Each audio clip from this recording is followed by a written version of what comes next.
Assalamualaikum warahmatullahi wabarakatuh. Kembali lagi di channel Berita Mistis. Untuk kisah kali ini masih melanjutkan dari kisah yang sebelumnya, sebuah kisah dari tulisannya Untung Prasetyo, kisah yang berjudul Jaya Wirya. Dan sebelum kita lanjut ke ceritanya, tekan dulu tombol like video ini dan jangan lupa tekan juga tombol subscribe channel ini. Nyalakan juga lonceng notifikasinya agar tidak ketinggalan cerita-cerita lainnya dari channel ini. Dan buat teman-teman yang pengen belanja-belanja, nanti silahkan saja klik etalase yang ada di pojok kiri bawah, atau teman-teman bisa kunjungi link pembelian yang ada di kolom deskripsi. Dan seperti apa untuk lanjutan dari kisah ini? Langsung saja kita masuk ke ceritanya.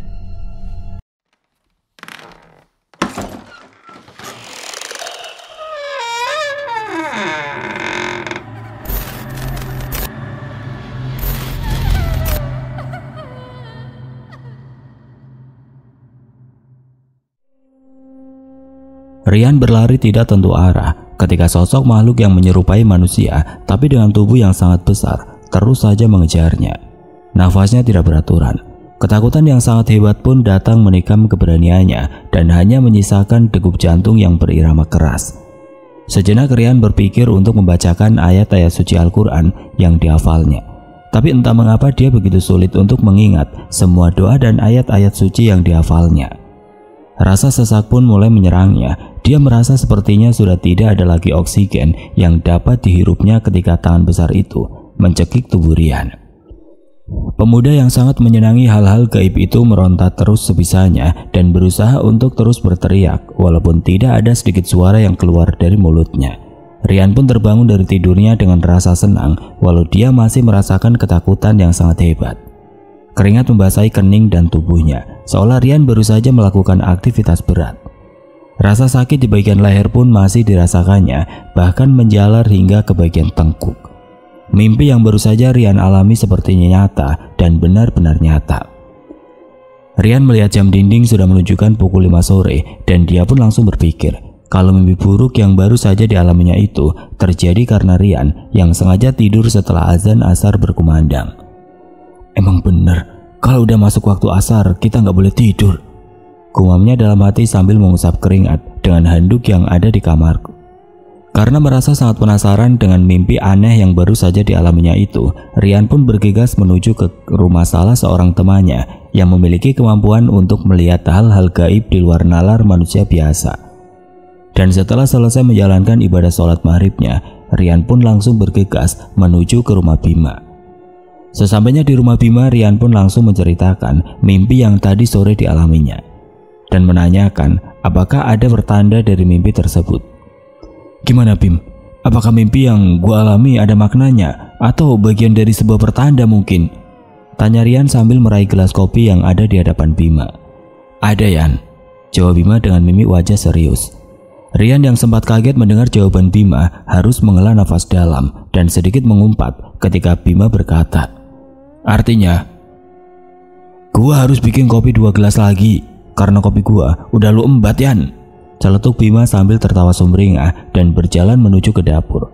Kampret, gua nanya serius jawaban lu malah ngebagongkan, balas Rian sambil menyalakan sebatang rokok dan menghisapnya dalam-dalam.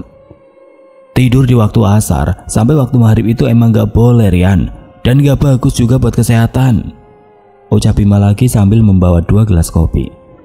Tapi mimpi gue aneh banget Bim, nyata banget dan beneran realistis gitu, ujar Rian menjelaskan lagi.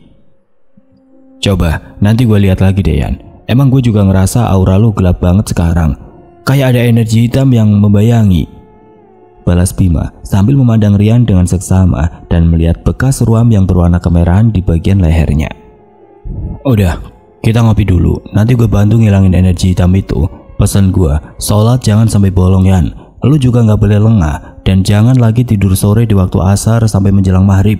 Kalau bisa, malam juga tidur jangan di bawah jam 12 malam, ujar Bima menjelaskan. Oke bro, makasih ya, balas Rian yang kembali merasa tenang. Lu gak habis ngonten di tempat angker lagi kan Yan? Tanya Bima penasaran. Enggak Bim, gua kan selalu ngasih tahu lu, Dani sama Robi kalau mau pergi ke tempat-tempat yang angker, balas Rian dengan tegas. Setelah berbincang-bincang membahas ide-ide yang akan mereka tulis dan akan mereka buat dalam bentuk video konten, Rian pun berpamitan kepada Bima untuk pulang karena waktu sudah sangat larut malam itu. Sepulangnya dari rumah Bima, Rian pun dapat tertidur dengan pulas dan tidak mengalami mimpi yang menakutkan lagi. Pagi yang berselimutkan mendung tebal memaksa Rian untuk kembali merebahkan tubuhnya yang memang masih terasa sangat lelah dan terasa nyeri di beberapa bagian. Setelah mimpi yang buruk yang dialaminya, dan hingga hari berganti, mimpi itu masih menyisakan banyak pertanyaan di dalam benak Rian. Sedikit memanjakan rasa malasnya, Rian pun sengaja menunda semua aktivitasnya. Dia berharap agar tubuhnya segera fit kembali untuk memulai banyak hal yang telah dia rencanakan. Apalagi suasana di pagi itu terasa sangat syahdu dengan gerimis yang mulai turun membasahi bumi. Alhasil Rian pun memilih untuk kembali tidur, dan ketika dia mulai memejamkan mata, terdengar suara dering handphone yang membuatnya langsung membuka mata dan kembali duduk sambil menatap layar ponselnya. Selamat pagi Mas Rian. Terdengar suara yang tidak asing lagi di ujung teleponnya. Selamat pagi Ibu Bosku, balas Rian dengan nada suara yang dibuatnya berirama. Mas Rian, nanti kita meeting ya. Saya tunggu di kantor jam 1 ya, ucap Bu Rati yang sontak membuat Rian terkejut. Bu Rati adalah seorang pengusaha sukses dengan memiliki banyak harta kekayaan, dan Rian pun sudah beberapa kali membantu Bu Rati dalam beberapa proyek yang dikerjakan oleh perusahaan milik Bu Rati. Setelah sholat zuhur, Rian pun berangkat menuju kantor milik Bu Rati yang tidak lain adalah seorang pengusaha yang bergerak dalam bidang properti, pariwisata, dan juga entertainment. Gerimis yang turun sedari pagi tadi serta rasa nyeri di beberapa bagian tubuhnya tidak menghalangi langkah Rian bersama motor matic hitam kesayangannya untuk segera sampai di tempat tujuan. Setelah beberapa lama bergumul dengan kemacetan jalan di ibu kota, Rian pun akhirnya sampai di sebuah kantor milik Bu Rati. Jadi begini Mas Rian, saya ingin membeli tanah di sebuah desa untuk dijadikan peternakan ayam. Selain itu saya juga mau membuat beberapa konten horor di desa itu. Jadi saya minta Mas Rian untuk menulis cerita-cerita misteri di desa itu. Dan nantinya saya akan mengirim beberapa kru serta talentnya ke sana setelah Mas Rian menyelesaikan tulisan Mas Rian. Ujar Bu Rati menjelaskan maksud dan tujuannya memanggil Rian ke kantornya. Lokasi desanya tidak jauh dengan pantai dan di sana memiliki banyak cerita misteri dan cerita-cerita legenda. Ibu Bu Rati menjelaskan. Jadi saya akan berada di desa itu berapa lama Bu? Tanya Rian yang terus memperhatikan apa yang disampaikan Bu Rati dengan seksama sambil memegang ballpoint dan buku kecil di mejanya. Targetnya, kamu harus membuat naskah cerita untuk 3 tayangan video dalam 1 minggu. Setelah kamu menyelesaikan naskah cerita itu, baru nanti semua tim akan menyusul termasuk saya, balas Bu Rati menjelaskan. Nah, nanti kamu berangkat ke desa itu sama Mas Surya, karena nanti Mas Surya yang akan melakukan survei untuk lokasi peternakan itu, Ibu Bu Rati sambil tersenyum dan menatap ke arah Rian. 2 hari kemudian Rian dan Mas Surya berangkat menuju desa yang dimaksud. Tapi sebelum memulai perjalanan ada sedikit rasa yang mengganjal di hati kami. Beberapa pertanyaan pun muncul di benak kami berdua saat itu.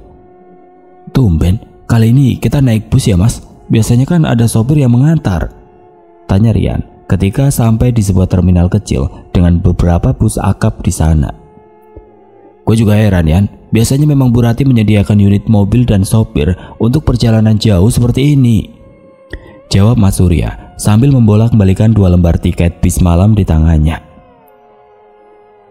Ya udahlah Mas, kita nikmati saja perjalanan ini, anggap saja kita lagi piknik, ujar Rian sambil berjalan menuju bis yang akan mereka tumpangi. Awalnya perjalanan mereka yang menggunakan bis malam terbilang lancar dan menyenangkan. Namun ketika waktu sudah menunjukkan pukul 11 malam, mulai muncul hal-hal aneh di luar nalar. Saat itu Rian terbangun ketika bis yang ditumpanginya bersama Mas Surya berhenti. Rian pun mulai merenggangkan tangan dan punggungnya yang terasa sangat pegal. Mas, bangun Mas, ucap Rian perlahan sambil menepuk lengan Mas Surya yang tertidur pulas di sampingnya. Ke toilet yuk, mumpung bisa berhenti, ajak Rian sambil melihat ke arah depan. Karena Mas Surya tidak juga bangun, akhirnya Rian pun berdiri dan mulai berjalan ke arah pintu depan bis untuk keluar dari dalamnya. Tapi ketika Rian sampai di bangku penumpang barisan paling depan, tiba-tiba saja langkahnya dihentikan oleh seorang kakek yang mengenakan baju koko dan peci hitam. Kakek itu memegang erat lengan Rian sambil menatapnya tajam. "Jangan keluar nak, tetap di dalam bis ini saja," ucapnya dengan suara tegas. "Maaf pak, memangnya kenapa pak?" tanya Rian sambil menatap lelaki tua yang masih duduk di depan. "Lihatlah di sekitarmu," ucap kakek itu sambil terus menatapku tajam. Rian yang merasa tidak ada keanehan pun lalu mengendarkan pandangan ke sekitarnya, dan setelah dia melihat ke sekelilingnya dengan seksama, tiba-tiba saja ruangan di dalam bis yang tadinya nampak terang dengan cahaya lampu kini menjadi gelap dan seperti diselimuti asap tebal yang berwarna putih. Rian kembali memperjelas penglihatannya sambil sesekali mengusap kedua matanya dengan tangan, dan anehnya bis yang tadinya terisi oleh beberapa orang penumpang pun kini nampak kosong dan hanya ada Rian serta seorang kakek tua yang masih memegang erat tangannya. Belum sempat Rian bertanya kembali kepada sosok kakek yang duduk di depannya itu, tiba-tiba bis pun bergoyang-goyang hebat hingga membuat Rian terjatuh ke lantai. "Pulanglah nak, urungkan niatmu untuk pergi ke desa itu," ucap kakek tua tadi yang wajahnya tampak mulai samar terlihat oleh Rian. Guncangan yang dirasakan oleh Rian pun perlahan mulai mereda dan sayup-sayup terdengar suara Mas Surya memanggil-manggil nama Rian berulang-ulang kali. "Yan, bangun Yan, Rian, bangun Yan," ujar Mas Surya yang terlihat kebingungan dan terus menggoyang-goyangkan tubuh Rian. "Astaga, gua mimpi rupanya," ujar Rian yang baru membuka kedua matanya. "Bangun Yan, lu ngapain tidur di lantai bis? Kan kotor Yan," ucap Mas Surya sambil tertawa kecil. "Aneh banget deh Mas," balas Rian singkat yang langsung dipotong Mas Surya. "Lu emang aneh sih Yan, tiduran di lantai bis, udah kayak gembel aja," ejek Mas Surya sambil tertawa kecil. Kepala Rian yang masih terasa sakit membuatnya sulit untuk kembali tidur dan menikmati perjalanan. Berbagai macam pertanyaan pun muncul di benaknya karena mimpi yang tadi dialami oleh Rian seolah-olah nyata, dan yang terus membuatnya gelisah adalah pesan dari kakek tua tadi yang meminta Rian untuk tidak melanjutkan perjalanan ini. Seketika Rian pun teringat akan apa yang dikatakan oleh Bima beberapa hari yang lalu. Bima berjanji akan membantu menghilangkan energi negatif yang katanya sedang menyelimuti Rian kala itu. Setelah mengingat kembali apa yang telah disampaikan oleh Bima, Rian pun berniat akan menghubungi sahabat baiknya itu ketika tiba di tujuan nanti. Sekitar pukul 5 pagi, bis yang mereka tumpangi akhirnya sampai di terminal tujuan. Rian yang sudah tidak tahan ingin segera menikmati asap dari sebatang rokok pun bergegas keluar dari dalam bis ini. Tidak lama kemudian seorang lelaki berperawakan tegap menghampiri Rian dan Mas Surya yang duduk di bangku tunggu sambil menikmati segelas kopi hitam yang masih mengepulkan asapnya. "Sampean berdua ini yang mau ke desa Ciujung ya Mas?" tanya pria yang bernama Pak Jono itu. "Iya betul Pak," jawab Rian dan juga Mas Surya berdua serentak. "Monggo, langsung naik saja ke minibus yang berwarna hijau itu Mas," balas Pak Jono dengan senyum ramah. "Ini pelayanan prioritas dari PO bis kami Mas, jadi nanti Masnya saya antar sampai ke dekat desa tujuan Mas ini," ujar Pak Jono menjelaskan sambil fokus mengemudikan kendaraannya. "Sampean berdua ini ada keperluan apa Mas datang ke desa Ciujung?" tanya Pak Jono sedikit menyelidik. "Ada sedikit pekerjaan Pak," jawab Rian sambil melihat pemandangan bukit-bukit gersang di sekeliling. "Loh, pekerjaan apa Mas?" tanya Pak Jono yang makin penasaran. "Bos saya ingin membeli tanah untuk dijadikan peternakan ayam di desa itu Pak. Nah, kalau teman saya ini dia penulis cerita misteri Pak. Dia mau membuat naskah cerita tentang desa itu," jawab Mas Surya menjelaskan. "Wah, kalau mau menulis tentang kisah misteri sangat cocok sekali di desa itu. Tapi pesan saya, hati-hati Mas di desa itu. Desa Ciujung itu terkenal wingit dan menyeramkan," ujar Pak Jono dengan mimik wajah terlihat tegang. Setelah 2 jam perjalanan, Rian dan Mas Surya pun tiba di pertigaan jalan menuju ke desa Ciujung. Sambil membantu menurunkan barang-barang mereka, Pak Jono pun kembali berpesan kepada Rian untuk tetap berhati-hati dan memberikan kartu namanya yang berisi nomor ponsel pribadi beliau. "Mobil saya cuma bisa sampai sini saja Mas, karena jalan menuju Ciujung hanya bisa dilalui motor roda 2 saja," ucap Pak Jono dengan mimik wajah agak sedikit panik. "Iya Pak, tidak apa-apa. Kami sudah ada yang menjemput juga kok Pak. Terima kasih ya," ucap Rian sambil memberikan sedikit uang tip untuk Pak Jono. Pokoknya sampean jangan ragu untuk menghubungi saya kalau ada keperluan mendesak ya. Ucapnya dari balik kemudi minibus yang perlahan mulai meninggalkan Rian dan juga Mas Surya. Kok Pak Jono kayak orang ketakutan gitu ya, Yan? Tanya Mas Surya membuka percakapan kami. Iya Mas, kayaknya beliau tahu dengan banyaknya misteri yang ada di desa ini, jawab Rian sambil melihat pemandangan di sekitarnya yang tampak begitu gersang. Setelah mobil yang dikendarai Pak Joko pergi meninggalkan Rian dan Mas Surya, mereka berdua pun duduk di depan bangunan yang nampak seperti pos ronda, dengan sebagian atap yang masih tersisa dan sampah daun kering yang berserakan di dalamnya. Semilir angin di pagi hari dengan mendung yang menyelimuti desa ini membuat Rian merasakan sensasi yang berbeda. Mas Surya yang sedari awal sudah terlihat gelisah pun kini mulai berkeluh kesah. Lama banget ini orang, udah hampir 1 jam gak datang-datang, gerutu Mas Surya. Mana tiba-tiba merinding lagi. Rian yang mendengar Mas Surya terus berkeluh kesah pun hanya bisa tersenyum sambil terus mengepulkan asap tembakau rokok putih kesukaannya. Rian yang sudah mulai terbiasa dengan tempat-tempat wingit setelah dia dan teman-temannya membebaskan sosok Nuni yang sukmanya terkurung di rumah pondokan beberapa waktu lalu, malah mendapatkan banyak ide tentang apa yang akan dituangkannya ke dalam naskah cerita yang diminta oleh Bu Rati. Setelah beberapa saat Rian dan Mas Surya hanyut dalam pikiran masing-masing, tiba-tiba saja Rian melihat seseorang yang berjalan menuju ke dalam desa Cihujung. Ketika jaraknya semakin dekat dengan tempat mereka berdua berada, orang itu menatap Rian dan Mas Surya dengan tatapan mata tajam. Rian yang merasakan ancaman dari seseorang yang mungkin warga asli daerah itu pun lalu melemparkan senyum sambil menganggukkan kepalanya. Awalnya Rian ingin menyapa dan menghampiri orang itu, tapi dia mengurungkan niatnya setelah melihat wajah Mas Surya yang nampak ketakutan. Yan, lu ngerasa ada yang aneh gak sih di sini? Tanya Mas Surya sambil berbisik ke arah Rian. Iya Mas, aneh banget dan hawanya juga terasa seram. Padahal kita belum masuk ke dalam desa loh, jawab Rian yang juga merasakan hal yang sama. Tidak lama kemudian datanglah 2 orang ke arah Rian dan juga Mas Surya. Dan ternyata itu adalah Pak Toto yang datang bersama seorang temannya menggunakan 2 motor untuk menjemput mereka berdua. Sekitar 10 menit mereka meninggalkan pos ronda yang berada di luar desa tadi. Rian kembali melihat seseorang yang sedang berjalan menuruni bukit yang berada di sebelah kirinya.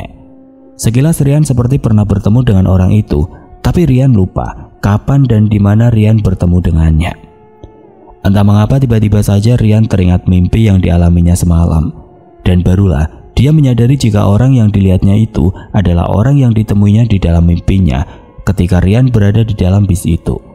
Rian pun kembali menoleh ke belakang untuk memastikan orang yang dilihatnya tadi masih ada, tapi ternyata di belakangnya sudah tidak ada siapa-siapa lagi di sana.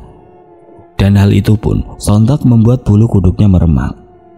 Dan belum hilang rasa keterkejutannya, Rian pun kembali dibuat kaget ketika Pak Toto yang sedang mengendarai motornya tiba-tiba saja berhenti dengan mendadak.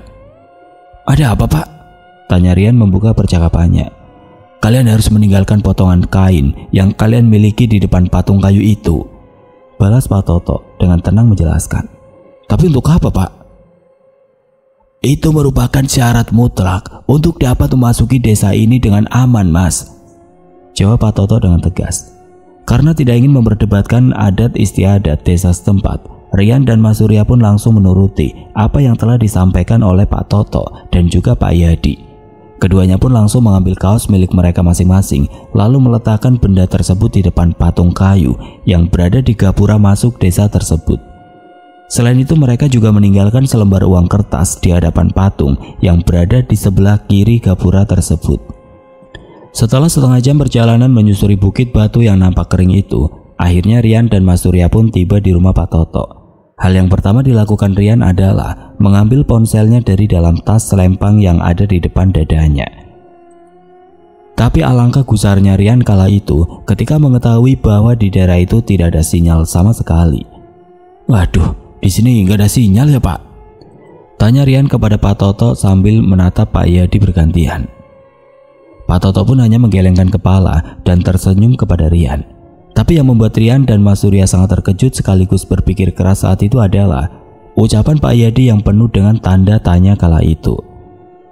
Kalian tidak butuh sinyal di sini. Nikmati saja hari-hari yang masih bisa kalian temui esok hari, ujar Pak Yadi dengan ketus. Setelah melontarkan perkataan yang membuat hati Rian tidak nyaman, Pak Yadi pun berlalu pergi tanpa berpamitan kepada kami.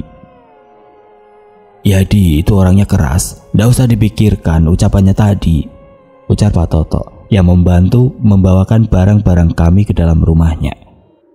Rian dan Mas Surya pun memasuki rumah Pak Toto yang masih sangat sederhana sekali. Bentuk rumah joglo khas pedesaan dengan 4 tiang di tengah-tengah itu membuat Rian merasakan suasana yang tidak biasa. Pak Toto kenal dengan Bu Rati, ujar Mas Surya yang masih terlihat agak canggung ketika berada di dalam rumah Pak Toto ini. Tidak Mas, saya hanya diminta Yadi untuk memberi tempat kalian menginap dan mengurus segala keperluan kalian selama di sini, balas Pak Toto menjelaskan. Jadi yang dimaksud oleh Bu Rati dengan orang yang dikenalnya itu adalah Pak Yadi, bukan Pak Toto? Tanya Rian memperjelas. Saya ini hanya orang dusun Mas, tidak pernah pergi ke kota, jadi yang tidak punya kenalan orang kota, balas Pak Toto menjelaskan sambil tersenyum. Malam pun tiba. Kini Rian, Mas Surya, Pak Toto dan 2 anak laki-laki Pak Toto yang usianya masih remaja sedang duduk bersama menikmati makan malam yang sudah dihidangkan oleh istri Pak Toto dan anak perempuannya yang bernama Sari.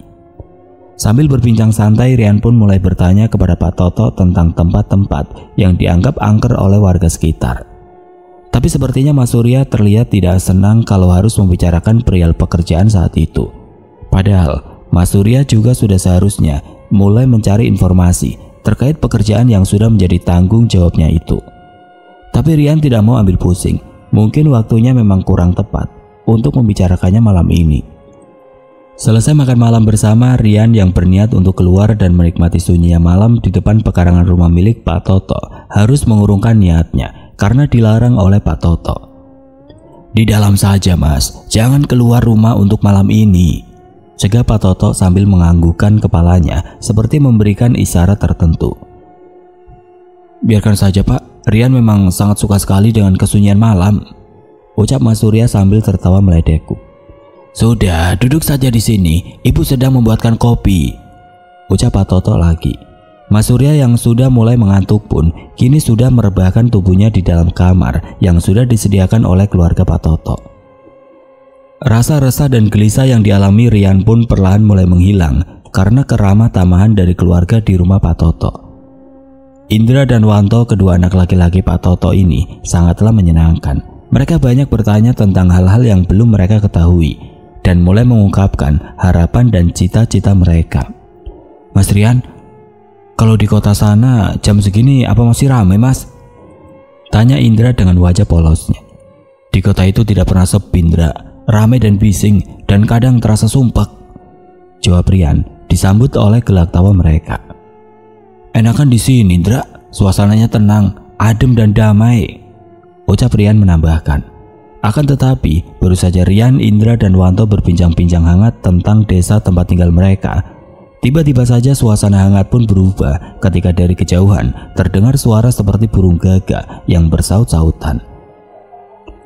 Indra dan Wanto pun berdiri dan berjalan memasuki kamar mereka tanpa berpamitan kepada Rian. Sementara itu Pak Toto memberi isyarat dengan jari telunjuk di depan bibirnya kepada Rian yang memintanya untuk diam dan tidak bergerak. Lama Rian dan Pak Toto duduk terdiam di kursi kayu dengan sandaran lengan yang berbentuk oval. Pak Toto pun kembali memberikan isyarat seperti tadi ketika suara burung gagak kembali terdengar dengan suara yang sangat jelas. Setelah suara dari burung-burung gagak itu pergi, Pak Toto pun lalu berjalan ke arah tiang rumah joglo miliknya itu. Dan setelah sampai di salah satu tiang rumah tersebut, Pak Toto langsung menekan saklar lampu untuk memadamkan cahaya lampu yang berwarna kuning dan sangat redup itu. Masuklah ke kamar Mas, jangan bersuara dan jangan melakukan aktivitas apapun. Kalau bisa, sampean langsung tidur saja, bisik Pak Toto sambil memegang pundakku.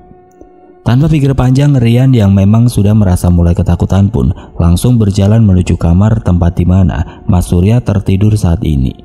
Dan tidak butuh waktu lama, Rian lalu terlelap dalam tidurnya. Entah bagaimana awal mulanya, tiba-tiba saja Rian sudah berdiri di bawah pohon besar dengan tubuh terikat kain panjang berwarna merah. Tepat di hadapannya saat ini tersaji banyak sekali makanan dan buah-buahan segar serta kendi-kendi yang sepertinya tempat minuman serta beberapa gelas yang terbuat dari tanah. Rian pun mengedarkan pandangannya ke sekitar dan dia melihat dari kejauhan sosok menyeramkan dengan tubuh besar yang hitam legam dan memiliki daun telinga yang sangat lebar perlahan berjalan menuju ke arahnya. Makhluk menyeramkan dengan taring panjang dan rambut gimbalnya itu menyeringai ke arah Rian dengan tatapan tajamnya. Air liurnya membasahi bagian tubuhnya hingga tercium bau yang sangatlah busuk. Rian pun mulai berusaha melepaskan diri dari kain yang makin erat mengikat tubuhnya. Dan samar-samar terdengar suara yang Rian sendiri tidak tahu dari mana arahnya. "Bangun nak, belum waktunya kau mati, masih ada kewajiban yang harus kau laksanakan," ucap suara yang menggema hebat dan menghadirkan angin yang bertiup sangatlah kencang hingga menghamburkan sajian-sajian yang ada di depannya. Seketika itu juga Rian pun terbangun dari tidurnya dengan keringat yang membasahi kaos oblong yang dikenakannya serta rasa sakit yang kembali ia rasakan di beberapa bagian tubuhnya. Rian sangat bersyukur karena apa yang dirasakannya tadi hanyalah sebuah mimpi yang sangatlah nyata, hingga menyisakan rasa sakit di bagian yang tadi seperti terikat kain berwarna merah itu. Dari arah luar kamar yang ditempatinya itu, Rian melihat bayangan seseorang yang tampak mondar-mandir di depan kamar tersebut. Rian pun memberanikan diri untuk mengintip dari balik dinding kayu yang sudah banyak terdapat lubang di sana, dan Rian pun melihat Pak Toto yang tampak sedang merasa kebingungan di luar kamarnya. Rian pun kembali ke tempat tidurnya dan berniat untuk membangunkan Mas Surya. Akan tetapi dia urungkan niatnya karena takut akan menimbulkan suara dan membuat gaduh di malam yang benar-benar sunyi itu. Karena masih merasa penasaran dengan apa yang sedang dilakukan oleh Pak Toto, Rian pun lalu keluar dari dalam kamarnya dengan perlahan. Dia mencoba menghampiri Pak Toto yang terlihat sedang cemas memikirkan sesuatu dan berusaha mencari tahu apa yang sebenarnya sedang terjadi saat itu. Tidak lupa Rian juga membawa buku dan pulpen yang memang selalu dibawanya untuk mencatat hal-hal kecil yang dapat dijadikan ide pada tulisannya dan untuk mencatat keperluan pekerjaan.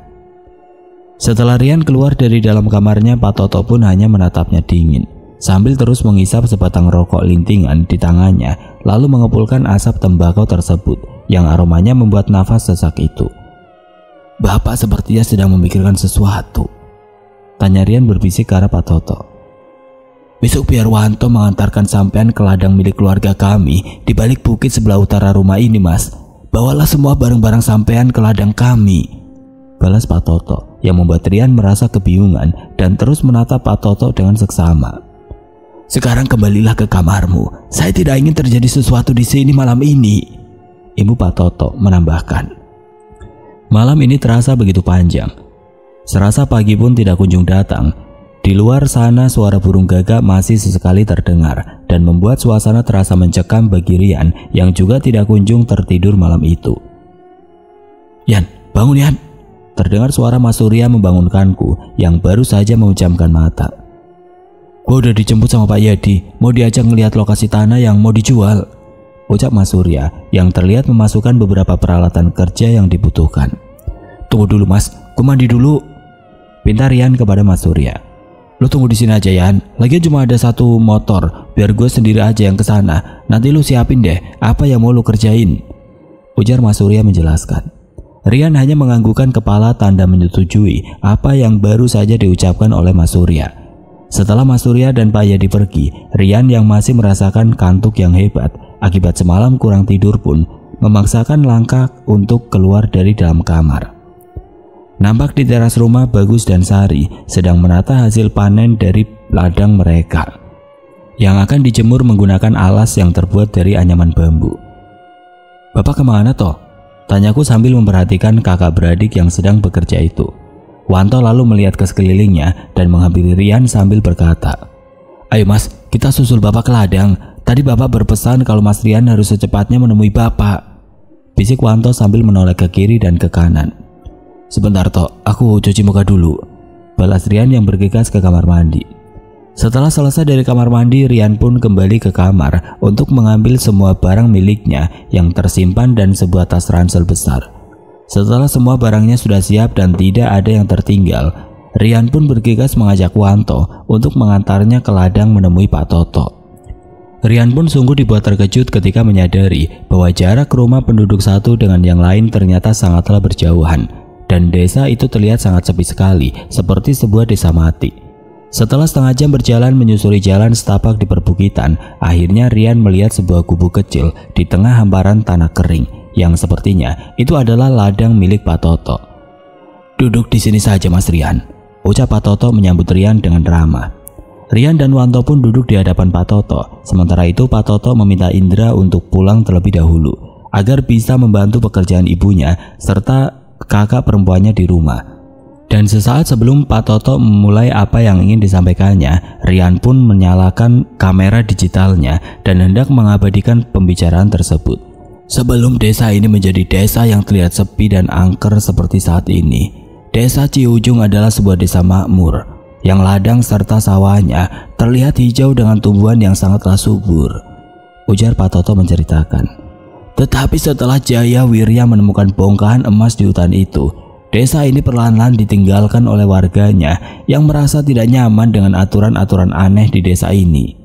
Ibu Pak Toto mengisahkan. "Lalu apa hubungannya semua itu dengan saya, Pak? Sehingga Pak Toto harus menceritakan hal ini jauh dari tempat rumah Bapak?" tanya Rian yang merasa penasaran dengan maksud dan tujuan dari Pak Toto. "Karena kamu adalah orang yang akan ditumbalkan di hutan itu, Mas," jawab Pak Toto yang membuat Rian sangat terkejut. "Loh, kenapa harus saya, Pak? Saya kan tidak tahu menahu akan hal ini, Pak. Kenapa saya yang akan menjadi tumbal?" tanya Rian yang mulai merasa ketakutan kala itu. "Tanyakan hal itu kepada orang yang kau sebut dengan Bu Rati itu, Mas. Karena sepertinya dialah yang sengaja mengirimmu ke desa ini dan ingin menumbalkanmu demi tercapainya apa yang dia inginkan," balas Pak Toto yang kembali membuat Rian tercengang. "Apakah semua kekayaan dan kesuksesan yang dimiliki oleh Bu Rati diambil dengan cara pesugihan?" gumam Rian dengan wajah tertunduk. "Mungkin Bu Rati itu adalah salah satu keturunan dari warga desa Ciujung yang memperoleh banyak emas dari hutan bawana itu, dan dia harus memberikan tumbal manusia setiap 3 tahun sekali untuk tetap dapat menikmati semua kekayaannya," balas Pak Toto sambil menunjuk ke arah tempat barisan pepohonan besar dan semak-semak itu berada. "Tapi apakah benar semua itu terjadi, Pak? Karena setahu saya setiap pesugihan itu akan meminta tumbal dari keluarga orang tersebut," ujar Rian yang juga tahu banyak tentang kisah-kisah misteri dan juga cerita-cerita tentang pesugihan.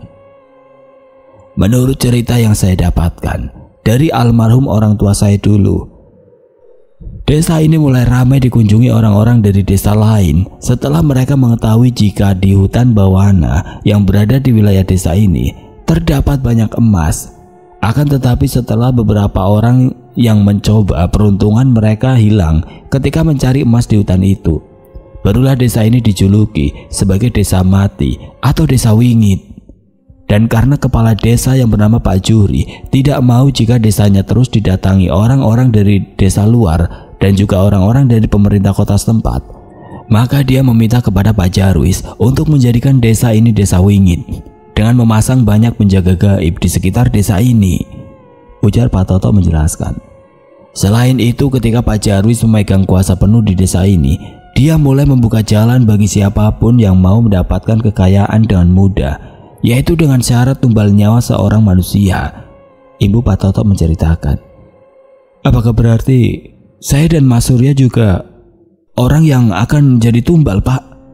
tanyaku dengan tegas. "Tidak, Mas. Mas Surya tidak termasuk. Sepertinya hanya Mas Rian Utamalah yang sudah diikat menjadi tumbal," jawab Pak Toto menjelaskan. Mendengar Pak Toto menyebut nama aslinya dengan tepat, Rian pun terperajat. Dan yang lebih membuatnya kaget lagi ketika Rian mengetahui bahwasanya Rian sendirilah yang akan menjadi tumbal kala itu. "Bapak tidak sedang bercanda, kan?" tanya Rian yang kini agak gugup dengan tubuh sedikit gemetar. Pak Toto lalu melanjutkan cerita tentang desa Ciujung yang kini menjadi desa wingit dan angker itu.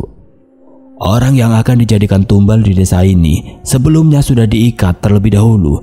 Biasanya orang itu akan menemukan keanehan-keanehan dalam hidupnya, seperti mengalami mimpi aneh berkepanjangan yang mana mimpi itu seolah-olah nyata terjadi, ujar Pak Toto menjelaskan kembali.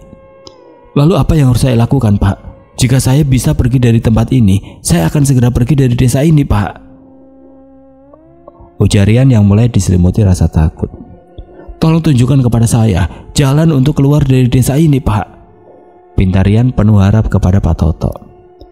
Calon tumbal yang sudah terikat dan sudah sampai di desa ini tidak dapat bisa pergi sebelum ada penggantinya. Jika mau nekat untuk pergi, maka sebelum kamu sampai di perbatasan desa, makhluk-makhluk gaib yang menjaga desa ini akan membunuhmu, jelas Pak Toto lagi. Lalu apakah sekarang saya harus pasrah dengan apa yang akan terjadi kepada saya, Pak? Kau harus membuat pilihan berat, Mas. Menyelamatkan diri dengan cara menjadikan temanmu itu sebagai penggantimu, atau berpasrah diri menyambut kematianmu sendiri, balas Pak Toto yang membuat Rian tersentak. Sudah berapa kali Mas Surya datang ke sini, Pak? Tanya Rian yang merasa sangat penasaran. 1 kali menginap di rumah saya, Mas. Tapi saya sudah 3 kali melihat temanmu itu berada di desa ini bersama Yadi, balas Pak Toto yang tentunya membuat Rian merasa geram. Kalau begitu, sepertinya ini adalah terakhir kalinya dia datang ke desa ini, Pak, balas Rian sambil mengepalkan kedua tangannya. Kalau kau sudah yakin dengan keputusanmu itu, biar nanti Bapak yang atur semuanya. Yang terpenting, Mas Rian harus terus bersikap biasa saja, seperti tidak terjadi sesuatu, balas Pak Toto meyakinkan Rian.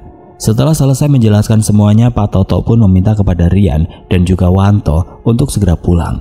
Pak Toto takut jika Pak Yadi dan juga Mas Surya sudah berada di rumahnya sebelum Rian pulang saat itu. Dan benar saja, setelah setengah jam berjalan kaki dari ladang milik Pak Toto, Rian pun melihat Pak Yadi yang berjalan ke arah belakang rumah Pak Toto, seolah sedang mencari sesuatu yang sangat berharga baginya. Wajah Pak Yadi pun terlihat sangat tegang kala itu. Dan setelah Pak Yadi kembali ke arah depan rumah Pak Toto, Rian pun langsung berlari ke arah tempat Pak Yadi berada tadi. Di tempat itu Rian pun menyembunyikan tas ransel miliknya, lalu mengeluarkan kamera digitalnya serta menyalakan sebatang rokok sebelum dia berjalan ke arah depan rumah Pak Toto. Akan tetapi Rian pun dibuat terkejut dengan apa yang dikatakan oleh Mas Surya. Hal itu pun menguatkan hati Rian untuk menjadikan Mas Surya sebagai tumbal pengganti di desa itu. Tenang saja Pak Yadi, Rian gak akan kemana-mana. Mungkin dia hanya merasa jenuh di rumah, jadi dia berkeliling desa untuk menghilangkan rasa bosannya, ucap Mas Surya yang sangat jelas terdengar oleh Rian. Lagian biarkan dia menikmati sisa hidupnya, Pak. Kan sebentar lagi dia juga mau jadi persembahan, ucap Mas Surya lagi diiringi tawa yang sontak membuat Rian meradang mendengarnya. Rian pun mulai mencari jalan agar bisa secepatnya berada di depan rumah Pak Toto.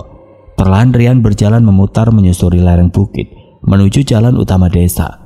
Dan tidak butuh waktu lama Rian pun sudah berjalan menuju rumah Pak Toto dan mulai menyapa Mas Surya yang terlihat memegang benda seperti telepon genggam besar kala itu.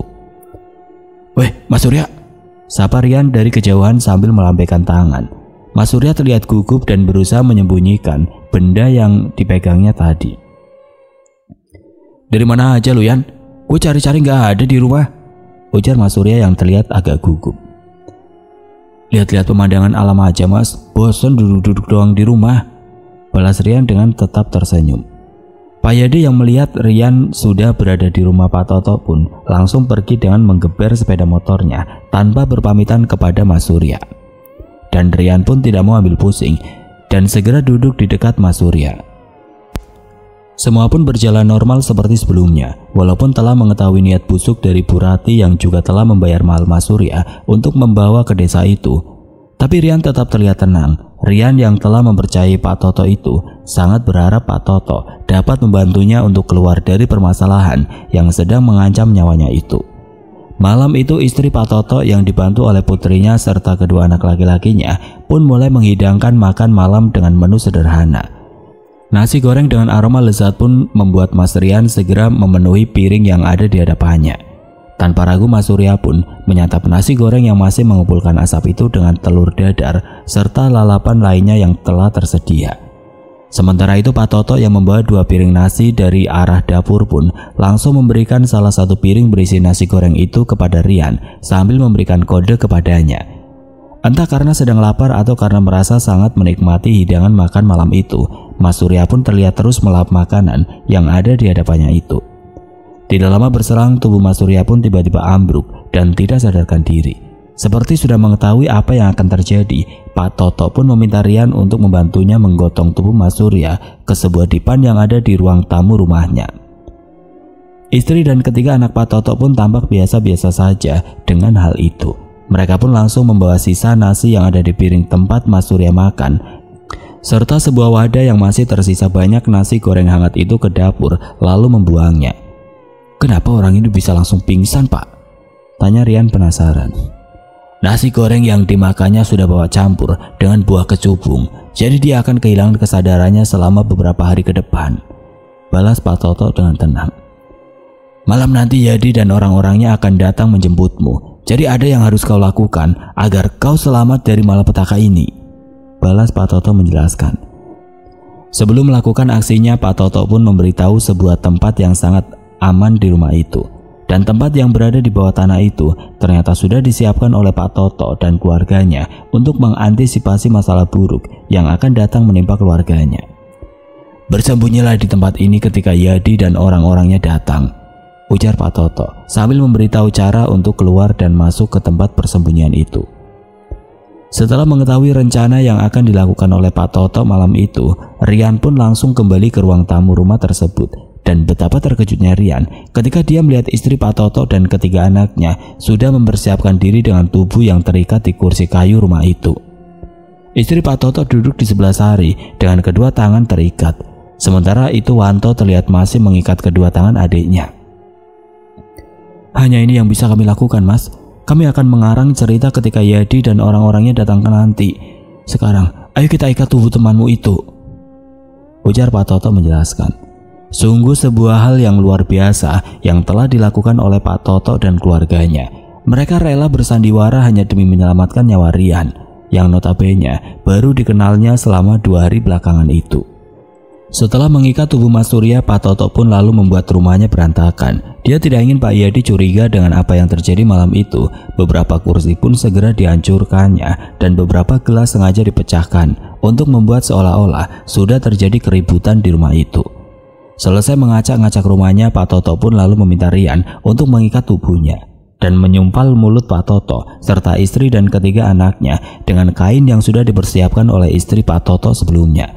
Dan setelah semua selesai dengan apa yang harus dilakukannya itu, Rian pun langsung membawa barang-barang miliknya ke tempat persembunyian yang tadi telah ditunjukkan oleh Pak Toto. Sekitar 1,5 jam berlalu, terdengar suara ketukan pintu rumah yang memang sengaja tidak tertutup dengan rapat itu. Karena tidak kunjung mendapat balasan dari arah dalam, Pak Yadi pun langsung masuk begitu saja bersama 4 orang anak buahnya. Dan betapa terkejutnya Pak Yadi ketika dia melihat rumah temannya itu sudah dalam keadaan berantakan. Pak Yadi pun dibuat kaget dengan terikatnya tubuh Pak Toto dan keluarganya saat itu. "Kamu tidak apa-apa, Tok?" tanya Pak Yadi yang merasa khawatir dengan apa yang dilihatnya malam itu. "Aku tidak apa-apa, Mas. Tapi bocah sialan itu berhasil pergi setelah dia mengamuk di rumah ini," ujar Pak Toto menjelaskan. "Kenapa dia bisa melakukan hal ini, Tok?" tanya Pak Yadi sambil memeriksa tubuh Mas Surya. "Awalnya mereka terlibat cekcok biasa, tapi setelah pemuda yang terbaring lemah itu mengatakan tentang sebuah persembahan, anak itu mengamuk dan memukul Surya beberapa kali di bagian perutnya hingga dia tidak sadarkan diri. Setelah itu dia meraih tubuh Sari dan mengancam akan membunuhnya. Lalu dia pun meminta Indra dan Wanto untuk mengikat tubuh kami secara bergantian. Setelah dapat mengikat tubuh Indra dan Sari, pemuda itu langsung pergi begitu saja," ujar Pak Toto dengan wajah yang terlihat sangat bersungguh-sungguh.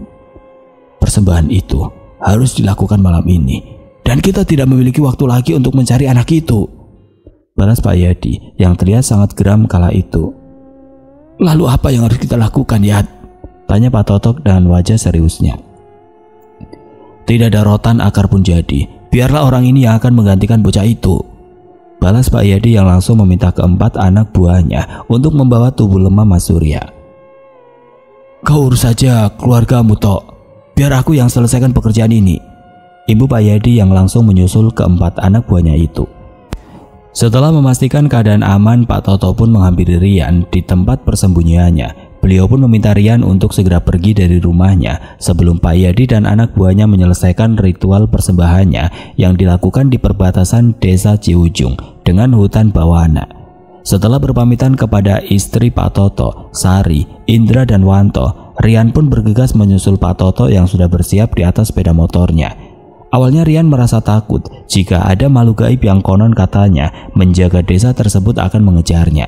Tapi Pak Toto meyakinkan Rian jika di saat-saat persembahan atau penumbalan dilaksanakan, seluruh makhluk gaib yang ada di desa itu akan berkumpul di perbatasan hutan hingga membuat mereka aman untuk sementara waktu.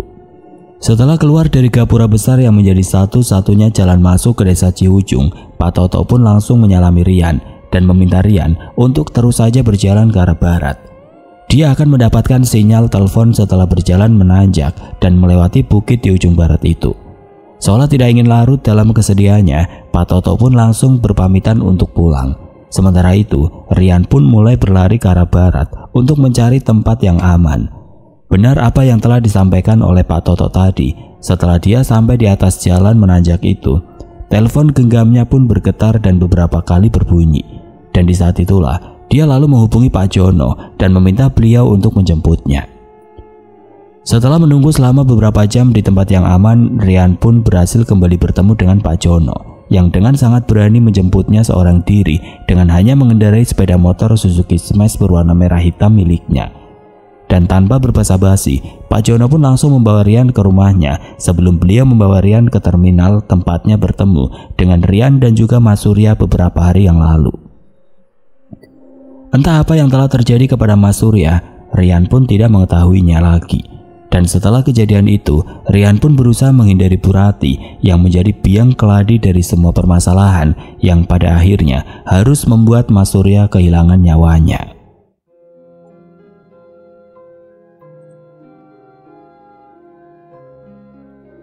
Oke teman-teman, sampai di sini dulu ceritanya. Nantikan kelanjutan kisah ini di video berikutnya. Agar tidak ketinggalan, klik tombol subscribe channel ini dan nyalakan lonceng notifikasinya.